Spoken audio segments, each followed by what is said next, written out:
నమస్తే. నేను నాగశ్రీ వ్లాగ్స్‌కి స్వాగతం.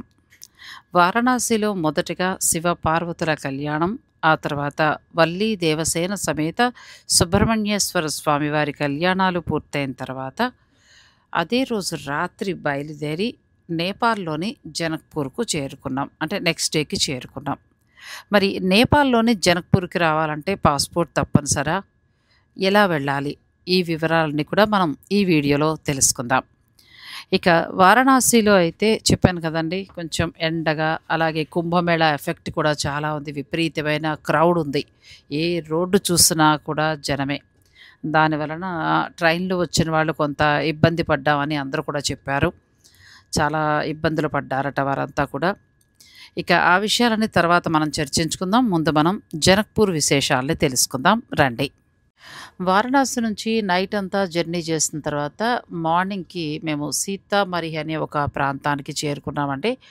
సీతామర్హి నుంచి మనకి జనక్‌పూర్ వచ్చి 60-70 కిలోమీటర్స్ ఉంటుంది. 3 అవర్స్ పైగా జర్నీ పడుతుంది. జర్నీ చేసి వెళ్ళిన తర్వాత బోర్డర్‌కెళ్తాం మనం. నేపాల్ బోర్డర్‌కి. దాటి ముందుకు వెళ్తే మనం నేపాల్‌లో అడుగుపెట్టేసినట్టే.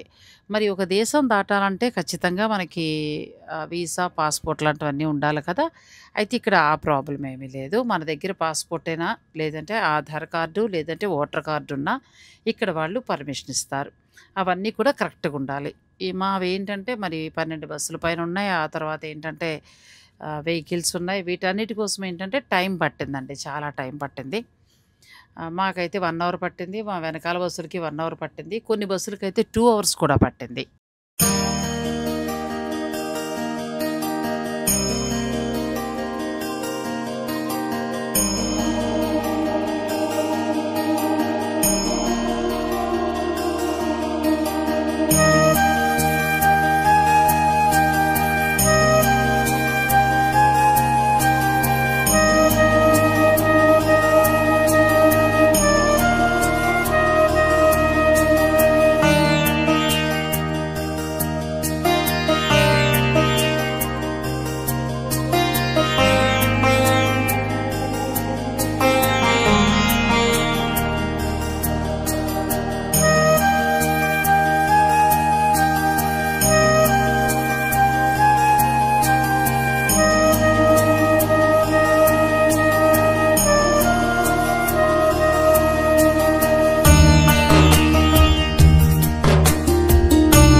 జనక్‌పూర్‌లోకి అడుగుపెట్టామండి.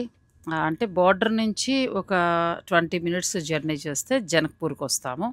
మొదటిగా ఆ బోర్డర్ నుంచి వచ్చేది మనకి జనక్‌పూర్. జనక్‌పూర్ నుంచి కంటిన్యూ ఒక 84, 90 కిలోమీటర్స్ ఘాట్ రోడ్ ప్రయాణం చేస్తే మనం కాట్మాండ్‌కి వెళ్ళిపోతాం. చాలామంది ఏంటంటే కాట్మాండ్‌కొచ్చినప్పుడు జనక్‌పూర్ చూడడం ఇవన్నీ కూడా పెట్టుకుంటూ ఉంటారు. అయితే మేము జనక్‌పూర్ ఏంటంటే సీతమ్మ వారికి అభ్యంగన స్నానం, పసుపు పెట్టడం వీటి కార్యక్రమం కోసం వెళ్ళాం కదా! అంటే ఈ యాత్ర అంతా కూడా ఏంటంటే ప్లేసెస్ చూడడం కంటే కూడా ఇటువంటి పూజా కార్యక్రమాలు పెట్టారు. ముందుగానే వాళ్ళు అనౌన్స్ చేస్తారు. నేను అది కూడా చెప్పాను. నేను ఆ ప్రకారమే వెళ్ళటం జరిగిందండి. ఇప్పుడు మేము జనక్‌పూర్ వెళ్ళింది కూడా సీతమ్మ వారికి పసుపు పెట్టడానికి. అంటే పెళ్ళికి ముందు రెడీ చేస్తాం కదా!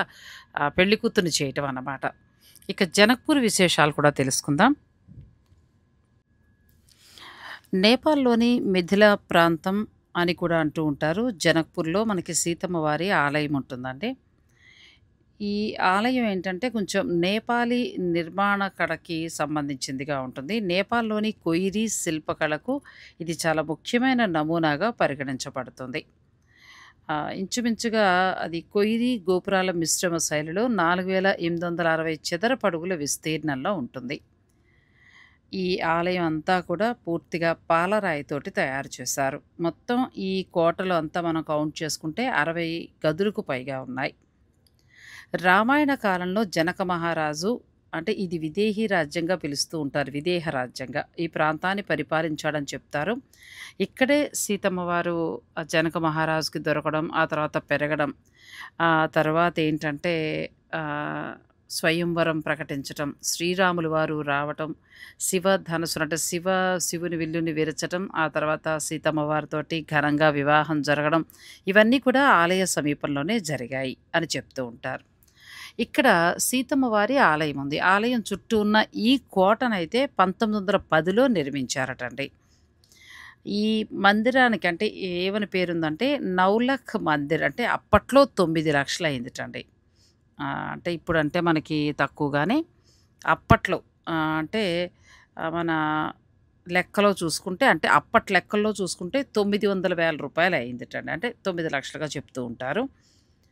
ఇక్కడ ఈ ఆలయంలో గతంలో బంగారు విగ్రహం ఉండేదిట. ఆ తర్వాత ఇంకా మనకు అవన్నీ లేవు. మామూలుగా విగ్రహాలున్నాయి. ఇక ఈ ఆలయాన్ని చూడటానికి ముఖ్యంగా నేపాల్, మన దేశం, శ్రీలంక అక్కడి నుంచి చాలామంది భక్తులొస్తూ ఉంటారండి. ముఖ్యంగా నేపాల్ వాళ్ళేంటంటే శ్రీరాముడు, సీతను కూడా తప్పనిసరిగా దర్శించుకుంటూ ఉంటారు. సీతమ్మని వారి ఇంటి ఆడపిల్లగా భావిస్తూ ఉంటారండి. ఇక్కడ శ్రీరామనవమి, తర్వాత వివాహ పంచమి, ఇలా కొన్ని కొన్ని పండుగలన్నీ కూడా చాలా బాగా చేస్తారట. ఇక్కడికి వెళ్ళాలి అంటే మనం సీతామర్హి నుండి టాక్సీ తీసుకునో, లేదంటే కారు గాని ఏదైనా తీసుకొని వెళ్ళొచ్చు. లేదంటే ఇంకొంచెం దూరం ఏంటంటే జామ్‌నగర్ అని కూడా అంటూ ఉంటారు. అయితే మేము సీతామర్హి అనే ప్రాంతం నుంచే వెళ్ళాము. సీత అంటే జనక్‌పూర్‌కి మేము డైరెక్ట్ వెళ్ళాలి ఇండియా నుంచి అంటే ఏమీ లేవు. ఇక మనం ఆ స్టాప్ అక్కడి నుంచే వెళ్ళాల్సుంటుంది ఏదైనా వెహికల్ తీసుకొని. ఇక మనకైతే వీసా లాంటివి ఏమి అవసరం లేదు. మరి వేరే దేశం కదా నేపాల్. కాకపోతే మనం ప్రూఫ్స్ చూపించాలి. మన ఐడీ కార్డు, ఆ తర్వాత లేదంటే ఆధార్ కార్డులు ఏమున్నాయో అవన్నీ కూడా ఒకసారి చూపించాలి. బస్సులోనే చాలా వరకు మనం వెళ్ళాల్సుంటుందండి. అయితే రైలు ప్రయాణం ఉందని అంటారు గానీ, దాని గురించి మనకి పెద్దగా వివరాలేం తెలియవు. ఇక జనక్‌పూర్‌లో కూడా చుట్టూ చిన్న చిన్న ఆలయాలు ఉన్నాయి. అంతేకాదు జనక్‌పూర్‌లో ఎక్కువ చెరువులున్నాయటండి. అందుకే ఊరంతా చెరువులున్నాయి. కొలనులున్న నగరంగా అని కూడా పిలుస్తూ ఉంటారు. అయితే మాకు దగ్గర దగ్గరగా ఒక 6, 7 పెద్ద పెద్ద చెరువులైతే కనిపించాయండి. ఇంకా మరి లోపల ఊర్లో కూడా ఉన్నాయేమో. మేము వెళ్ళడమే లేట్ అయిపోయింది బాగా. ఎక్కడికక్కడ డిలే అయిపోయింది. 2 బస్సులు బాలేదు. ఆ బస్సులో ఉన్నవాళ్ళు చాలా ఇబ్బందులు పడ్డారు. చాలా స్ట్రెయిన్ అయ్యారు. ఎందుకంటే ఇలాంటి యాత్రలకి సాధారణంగా పెద్దవారు వస్తూ ఉంటారు కాబట్టి, వారి సౌకర్యాన్ని ఖచ్చితంగా అయితే చూడాలి. వాళ్ళు పాపం చాలా ఇబ్బందులు పడ్డారు. అలా కొన్ని బస్సులు బావుంటే, కొన్ని బస్సులు వాళ్ళు ఇబ్బందులు పడ్డారు. బస్సులు సరిగా లేక.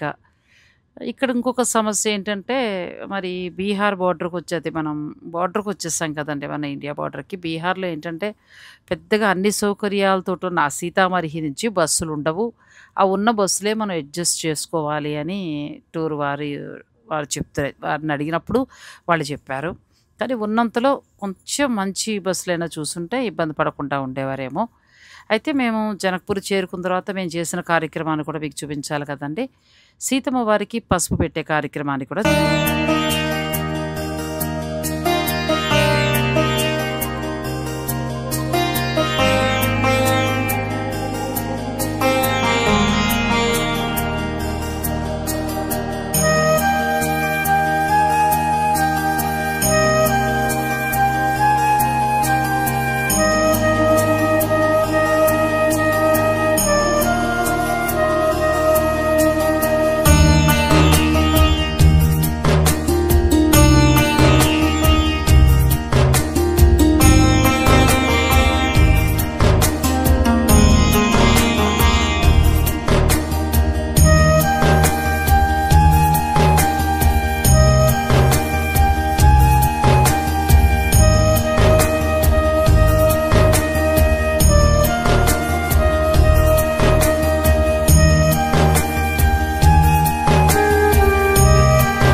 ఆ తర్వాత సీతమ్మ వారికి పసుపు పెట్టే కార్యక్రమం అండి. ఆలయ ప్రాంగణంలోనే ముందుగా వెళ్ళి పర్మిషన్ తీసుకొని, అక్కడ ఒక టెంట్ లాంటిది అంతా అలంకరణ చేసి, అందరికీ సరిపడా కుర్చీలు ఇవన్నీ కూడా ముందు రోజు అంటే ఈ టూర్లు వార్లలో ఒక ఇద్దరు మేనేజ్ చేస్తున్నారు కాబట్టి, రమేష్ అయ్యంగార్ మా ట్రైను, మా సౌకర్యాలు, ఆ టీమ్ అంతా చూసుకుంటే, ఒక టీమ్ ముందుగా వెళ్ళిపోతోంది. ఎక్కడ ఏ ప్లేస్ జరిగినా. అక్కడ ఆ ప్లేస్‌లో ఇలా మొత్తం అంతా కూడా డెకరేట్ చేశారండి. చాలా చక్కగా ఈ కార్యక్రమం జరిగింది. ఎంత బావుందో. అంటే వినాయకుడు పూజతోటి మొదలుపెట్టి, ఆ తర్వాత ప్రవర చదివారు. ప్రవర అనేది ఏంటంటే, వివాహ సమయంలో ఇరుగు ఇరువురి యొక్క గోత్రాలు అవి తెలుసుకుంటూ, వారి పుట్టు పూర్వోత్తరాలు అంటే వంశం గురించి తెలుసుకుంటూ, అక్కడ ప్రవర అని అంటారు ఆ కార్యక్రమాన్ని. అది కూడా చదివారు. రామచంద్రుడు వారి గోత్రానికి సంబంధించి, సీతమ్మ వారికి సంబంధించి కూడా చాలా చక్కగా అయ్యవార్లిద్దరూ కూడా శ్రావ్యమైన గొంతుతోటి చాలా చక్కగా మంత్రాలు, అలాగే అర్థమయ్యేలా పసుపు అభ్యంగన స్నానం చేయిస్తున్నారు కదా! అవన్నీ అర్థమయ్యేలాగా చెప్పారు. ఈ కార్యక్రమం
ఇక ఆ తరువాత ఏంటంటే చివరగా అందరి చేత కూడా అమ్మవారికి పసుపు పెట్టించారండి. మేమందరం అలా క్యూలో నిలబడి వరుసగా ఒక్కొక్కరం వచ్చి అమ్మవారికి పసుపు పెట్టాం. ఎంతో అదృష్టంగా భావించారు అందరూ కూడా. నాకు కూడా చాలా సంతోషంగా అనిపించిందండి. ఇలాంటి టూర్‌లలో ఏంటంటే ఇటువంటి దైవ కార్యక్రమాలు ఉంటూ ఉంటే మనకి కూడా సంతోషంగా అనిపిస్తుంది. అందులోకి ఈ టూర్ వారు ముందుగానే చెప్పారు. పంచదైవ కళ్యాణ యాత్ర అనే అర్థం ఏంటంటే ఆయా క్షేత్రాలలో ఇలా ఈ కార్యక్రమాలు చేస్తామని. అంటే కార్యక్రమాలే తప్ప ఇంకా సైట్ సీయింగ్ లాంటివేమీ లేవు. సైట్ సీయింగ్ అది వెళ్ళాలి అని అనుకునేవారు ఈ కార్యక్రమం వదిలేసుకొని వెళ్ళొచ్చు. కానీ ఎవ్వరు కదలలేదండి. కార్యక్రమాలు అందరికీ కూడా చాలా బాగా నచ్చాయి. అంటే మెయిన్ దేవాలయాల్ని చూస్తూ ఈ కార్యక్రమాలు చేసుకుంటూ వెళ్ళడం అన్నమాట. ఇక ఆ తర్వాత ఏంటంటే మేము అక్కడి నుంచి బయలుదేరి జనక్పూర్ నుంచి బయలుదేరి ఆ తర్వాత ఏంటంటే నెక్స్ట్ మేము అయోధ్యకి చేరుకోవాలి. రాత్రి 8-9 9 ఆ లోపులోనే మనం అక్కడ నేపాల్ బోర్డర్ దాటేయాలి. దాటకపోతే మాత్రం ఆ నైట్‌కి అక్కడ ఆపేస్తారట. అందుకోసమని మాకు లాస్ట్ మినిట్‌లో చాలా టెన్షన్ అయింది. ఒకరిద్దరైతే అదే ఒక బస్సులో వాళ్ళైతే చాలా ఇబ్బందులు పడ్డారు. ఇక అదంతా టూర్‌లలో సహజం అనుకోండి. ఇంకా ఎక్కడికెళ్ళినా ఏదో ఒక ఇబ్బందనేది ఉంటుంది. సాఫీగా సాగడం అనేది సాగదు. అది చాలా టెన్షన్ అయింది మాకు. ఆ బోర్డర్ దాటగలమా? లేదా? అని ఇంకా సినిమాల్లో చేస్ చేస్తారు చూసారా? ఒక్కొక్క వెహికలు ఉరుకులు పరుగుల మీద ఎళ్తాయి. అలా అనమాట. లాస్ట్ మినిట్ వరకు కూడా చాలా టెన్షన్ అయింది. మొత్తానికి అందరం కూడా బోర్డర్ దాటేసాము. ఇక ఆ తర్వాత సీతామర్హికి చేరుకొని అక్కడ ట్రైన్‌లో నైట్ డిన్నర్ కొంచెం లేట్ అయింది. నైట్ డిన్నర్ తీసుకొని ఇంక ట్రైన్ మూవ్ అయింది. నెక్స్ట్ డేకి అయోధ్య చేరుకున్నాం. అయోధ్యలో సీతమ్మ వారిని మాతో తీసుకొచ్చాం కదండీ! పసుపు పెట్టి చక్కగా పెళ్లి కూతురిని చేసి రాముల వారికిచ్చి వివాహ కార్యక్రమాన్ని అయోధ్యలో చేయబోతున్నారు. ఆ విశేషాలు రేపటి వీడియోలో అందిస్తాను. మరి ఈ వీడియో కనుక మీకు నచ్చితే లైక్ చేసి షేర్ చేయండి. జై శ్రీరామ్.